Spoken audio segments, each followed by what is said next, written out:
ஏரோப்ளைனாக பறக்கிறதுக்கு மட்டும் கிடையாது, உள்ளூர் பெரிய ராஜ்யமே இருக்குன்றத இந்த ஒரு வீடியோவில் நீங்கள் பார்த்து தெரிஞ்சுப்பீங்க. ஸோ இந்த ஒரு வீடியோ எப்பயும் போல் இல்லாமல் வேறு லெவலில் உங்களை இட்டுட்டு போவோம். இந்த உலகத்தில் உள்ள மோஸ்ட் எக்ஸ்பென்சிவான ஏரோப்ளைன்ஸை பற்றி தான் எந்த ஒரு வீடியோவில் பார்க்க போகிறோம்.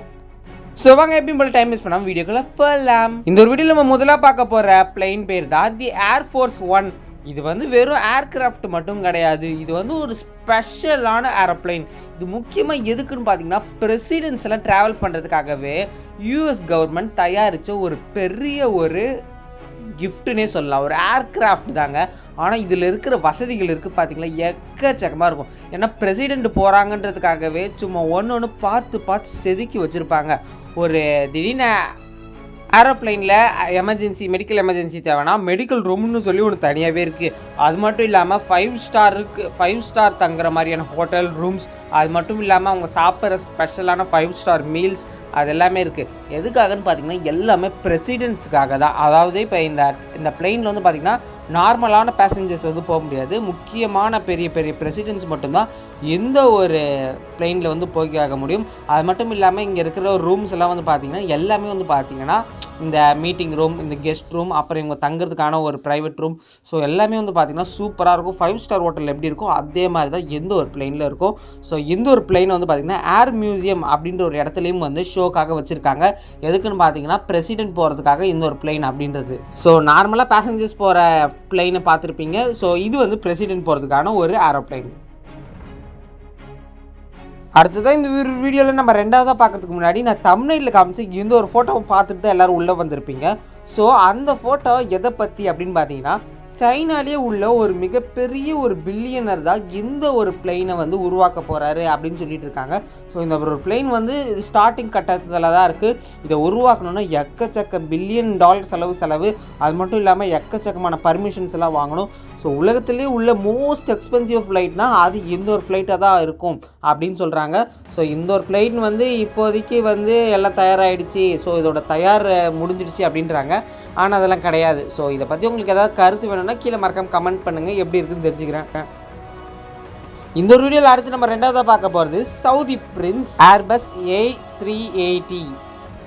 சவுதியில் பிரின்ஸ் ஒருத்தர் இருக்காருங்க. அவர் தான் வந்து ஒரு மிகப்பெரிய கோடீஸ்வரர்னு வச்சுக்கோங்களேன். ஆனால் இந்த உலகத்திலேவா அப்படின்னு கேட்டிங்கன்னா அது கிடையாது. சவுதியில் இருக்கிற ஒரு மிகப்பெரிய ஒரு பிரின்ஸ்னாலே தெரியும், ஒரு பெரிய ராஜா.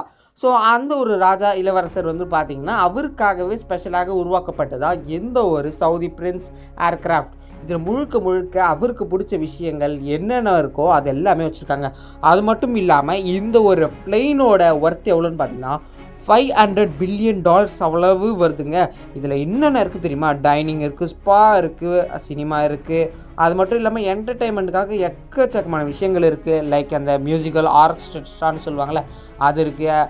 அப்புறம் மசாஜ் பண்ணுறதுக்கு மசாஜ் சென்டர் இருக்குது, தேட்டர் எக்ஸ்பீரியன்ஸுக்கு தேட்டர் இருக்குது. இது சொல்லிட்டு எக்கச்சக்கமான விஷயங்கள் இந்த ஒரு ஏர்பஸ் A380 இருக்குது. ஸோ பிரின்சஸோட ஒரு லக்ஸூரியான ஒரு வெஹிக்கல்னால் அது இந்த ஒரு ஏரோப்ளைனை சொல்கிறாங்க. அது மட்டும் இல்லாமல் இது செலிப்ரிட்டிஸ்கோட ஒரு என்ன சொல்கிறாங்க, ஒரு மேன்ஷன்னே சொல்கிறாங்க. செலிப்ரிட்டிஸ் கூட இது வேணும்னா நீங்கள் வாடகை கூட எடுத்துகிட்டு போகலாம், அந்த மாதிரியான சில விஷயங்களும் இதில் சொல்லப்படுது. ஸோ இது வந்து அவ்வளோவா எனக்கு அதை பற்றி ஃபுல்லாக தெரியல. ஸோ செலிப்ரிட்டிஸ் யூஸ் பண்ணுற ஒரு வெஹிக்கல் மட்டும் சொல்லியிருக்காங்க. ஸோ அது மட்டும் இல்லாமல் இதில் வந்து ஒரே நேரத்தில் கிட்டத்தட்ட 850 பேசஞ்சர்ஸ் வந்து ட்ராவல் பண்ணுற அளவுக்கு ஒரு பெரிய பிளெயின் தான் அப்படின்றாங்க. ஒரு லக்ஸுரியான ஒரு 5 ஸ்டார் ஹோட்டலுக்கு என்ன போய் உங்களுக்கு என்ன கிடைக்குமோ அது எல்லாமே இந்த ஒரு ஏரோப்ளைனில் கிடைக்கும்னு சொல்கிறாங்க. அடுத்ததாக இந்த ஒரு வீடியோவில் நம்ம மூணாவதாக பார்க்க போகிறது அலிஷர் ஒமானவ்ஸ் ஏர்பஸ் 340. என்னடா பேரே இவ்வளோ பெருசாக இருக்கே அப்படின்னா இந்த ஒரு பிளெயின் எப்படி இருக்கும் தானே கேட்குறீங்க. இந்த ஒரு பிளெயின் நான் இதுக்கு முன்னாடி சொன்ன எக்கச்சக்கமான ஃபியூச்சரையும் அடக்கி வச்சது தான் இந்த ஒரு பிளெயின். அது மட்டும் இல்லாமல் மோஸ்ட் எக்ஸ்பென்சிவ் அப்படின்னு சொல்லிடுற அந்த ஒரு பிளேஸில் வந்து இந்த ஒரு பிளெயின் வந்து இடம் முடிச்சிருக்கு. அது மட்டும் இல்லாமல் இந்த ஒரு பிளெயின் பார்க்க ரொம்பவுமே ஒரு ப்ரீமியம் லுக்காக, ஒரு எப்படி சொல்கிறது, ஒரு மாதிரி லக்ஸூரியஸான லுக்கு வெளியிலேருந்து பார்த்தாலே தெரியும் அப்படின்றாங்க. அதே மாதிரி இதுக்கு முன்னாடி சொன்ன அமிலிட்டிஸ் ஃபெசிலிட்டிஸ் எல்லாமே பார்த்திங்கன்னா இந்த ஒரு பிளெயின்லேயும் இருக்குது. அது மட்டும் இல்லாமல் இந்த ஒரு பிளெயின் வந்து பார்த்திங்கன்னா ரொம்பவுமே ஷோ ஆஃப் பண்ணுமா.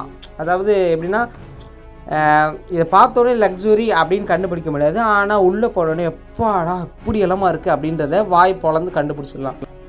அடுத்ததாக இந்த ஒரு வீடியோவில் நம்ம 5ஆவதாக பார்க்க போகிற ஒரு பெரிய ஏரோப்ளேன் பேர் தான் தி ஜோசப் லவ்ஸ் போயிங் 747. இந்த பேர்லாம் கேட்குறப்ப லைட்டாக காண்டாக தான் இருக்கும், பரவாயில்ல இக்னோர் பண்ணிக்கோங்க. சரி, $367 மில்லியன் செலவு ஒர்த்தான இந்த ஒரு பிளேன் செம ஒர்த்துங்க. இது பார்க்குறப்பே உங்களுக்கு சும்மா ஒரு எக்ஸாக்டான ஒரு ப்ரீமியம் லுக்கு தரும். அது மட்டும் இல்லாமல் இதோட ஸ்பீடு தான் சீக்கிரமாக ஒரு இடத்துலேருந்து இன்னொரு இடத்துக்கு போயிடும். அது மட்டும் இல்லாமல் இதோட சவுண்டு இருக்கே பாப்பா அந்த மாதிரி இருக்கும், அதெல்லாம் சொல்லியிருக்காங்க. ஸோ இந்த ஒரு ஏரோப்ளைனில் மாஸ்டர் பெட்ரூம், ஆஃபீஸ், ஒரு பெரிய ஹாலு, அது மட்டும் இல்லாமல் ஒரு பெரிய டைனிங் ஹால், ஒரு ஆஃபீஸ் ரூமுன்னு சொல்லி எக்கச்சக்கமான அமிலிட்டிஸ் இந்த ஒரு பிளெயினில் இருக்குது. அது மட்டும் இல்லாமல் மோஸ்ட் கம்ஃபர்டபுள் பிளெயின் அப்படின்னு சொல்லிட்டு இருக்காங்க. ஸோ இதில் போனவங்களுக்கு தான் இதோட எக்ஸ்பீரியன்ஸ் எல்லாம் தெரியும். ஸோ அது மட்டும் இல்லாமல் நம்ம வீட்டுக்குள்ளே எப்படி இருக்கிறோமோ அந்த ஒரு ஃபீலிங் தரும் அப்படின்னு சொல்லியிருக்காங்க. ஸோ அதனால தான் மோஸ்ட் கம்ஃபர்டபுள் சொல்கிறாங்களான்னு தெரியல. ஸோ இதுக்கு முன்னாடி பார்த்த ஏர்பஸ் A380 ஃப்ளைட் இருக்குல்ல, அதோட அமிலிட்டிஸும் இதில் இருக்குன்றாங்க.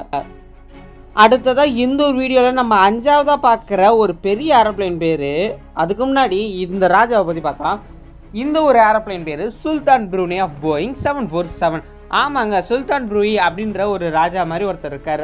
அவர் தான் சுல்தானோட ஒரு பெரிய கிங்குன்னு வச்சுக்கோங்களேன். ஸோ அவர் தான் வந்து பார்த்திங்கன்னா எந்த ஒரு ப்ரைவேட் பிளேனை வந்து ஆண்டு கொண்டு இருக்கிறார். இதில் இருக்கிற அமிலிட்டிஸை கேட்டிங்கன்னா சும்மா ஆடி போயிடுவீங்க, அசந்து போயிடுவீங்க. இதில் இருக்கிற எல்லா இன்டீரியருமே கோல்டால் செய்யப்பட்டிருக்கு, ஏன் இன்க்ளூடிங் வாஷ் பேஷன் கூட. அதாவது நம்ம வாய்க்கு பிடிக்க வைக்கிற வாஷ் பேஷன் கூட இங்கே கோல்டாலே செஞ்சுருக்காங்க. அது மட்டும் இல்லாமல் ஃபுல்லாக கோல்டுன்னு சொல்லி அவ்வளோ இழைச்சி வச்சுருக்காங்க. அது மட்டும் இல்லாமல் லிவிங் ரூம், பெட்ரூம், அது மட்டும் இல்லாமல் மசாஜ் அப்படின்னு சொல்லி மல்டிப்புள் ஃபெசிலிட்டிஸ் இந்த ஒரு பிளேனில் இருக்குது. ஸோ இந்த ஒரு பிளேன் போயிங் 360 அண்ட் 767ஓட ஒரு பியூட்டிஃபுல்லான ஒரு பிளேன் அப்படின்றாங்க. அது மட்டும் இல்லாமல் க்ரீன் லெதர்லேயே முழுக்க எந்த ஒரு பிளேனை உருவாக்கியிருக்காங்கன்றாங்க. ஸோ அது உள்ளே போனால் தான் தெரியும். ஸோ இந்த ஒரு சுல்தான் ப்ரூனே அப்படின்ற போயிங் 747 அப்படின்ற இந்த ஒரு பிளேனு இது வரைக்கும் கேள்வியப்பட்டிருக்கீங்களா அப்படின்றத கமெண்ட்டில் சொல்லுங்கள். ஸோ அது மட்டும் இல்லாமல் இந்த க்ரீன் லெதரில் உருவாக்கியிருக்காங்கன்றது குறைச்சி எடை போட்டுறாதீங்க, முழுக்க ரொம்பவுமே காஸ்ட்லியான ஒரு பிளேன். சுல்தான் ஆஃப் ப்ரூனே அப்படின்ற இந்த ஒரு கிங் தான் வந்து இந்த ஒரு ஏரோப்ளைனுக்கான ஒரு அரசர் அப்படின்றாங்க. ஸோ பார்த்தீங்கனாலே இவரோட ராஜ மரியாதை, இவரோட அந்த அந்தஸ்து இதெல்லாமே தெரிஞ்சிருக்கும். ஸோ இவருக்காகவே இந்த ஒரு பிளெயினை வந்து அந்த கவர்மெண்ட் வந்து வச்சுருக்காங்க. ஸோ இன்டீரியரெல்லாம் பார்த்து இவர் தான் வந்து இந்த மாதிரி கோல்டில் இருக்கணும், அந்த மாதிரியெல்லாம் சில விஷயம் சொல்லியிருக்காங்க. ஸோ எதுவாக இருந்தாலும் கோல்டு லெவலில் போகிறது எவ்வளோ நல்லதுன்னு தெரியல. ஸோ உங்கள் இஷ்டம். அதை வந்து இதை பற்றியான உங்களோட கமெண்ட்ஸ் வந்து கீழே சொல்லுங்கள். ஸோ ஓகே வியூவர்ஸ், இன்றைக்கான வீடியோ முடிஞ்சிருச்சு. இந்த வீடியோலேருந்து நீங்கள் ஏரோப்ளைனில் இது வரைக்கும் நீங்கள் போயிருக்கலாம், போகாமலும் இருந்திருக்கலாம். ஆனால் எனக்கு ஒரு ஆசை என்னென்னா, இந்த வீடியோ பார்க்குற நீங்கள் ஒரு வாட்டியாச்சும் நீங்கள் ஃப்ளைட்டில் போய் பாருங்கள், அதோட எக்ஸ்பீரியன்ஸ் வேறு லெவலில் இருக்கும் அப்படின்றாங்க. ஸோ நம்ம எல்லாருமே ஒரு வாட்டி ஃப்ளைட்டில் போய் தான் ஆக போகிறோம். ஸோ அந்த நாளும் நம்மளோட வாழ்நாளில் ஒரு நாளாக இருக்கும். ஸோ அந்த நாளுக்காக நம்ம எல்லாருமே வெயிட் பண்ணிகிட்டு இருப்போம். ஸோ நம்மளோட லட்சியத்தை நோக்கி நம்ம போயிட்டே இருப்போம். ஸோ இந்த வீடியோ முடிஞ்சிச்சு. இந்த வீடியோ பிடிச்சா லைக் பண்ணி, ஷேர் பண்ணி, மறக்காமல் நம்ம சேனலையும் சப்ஸ்கிரைப் பண்ணி வச்சுக்கோங்க. இன்னொரு சூப்பரான வீடியோவில் நான் பார்க்குறேன். அதுவரை உங்களிடமிருந்து நான் விடைபெறுகிறேன். நன்றி, டாடா, பை பை.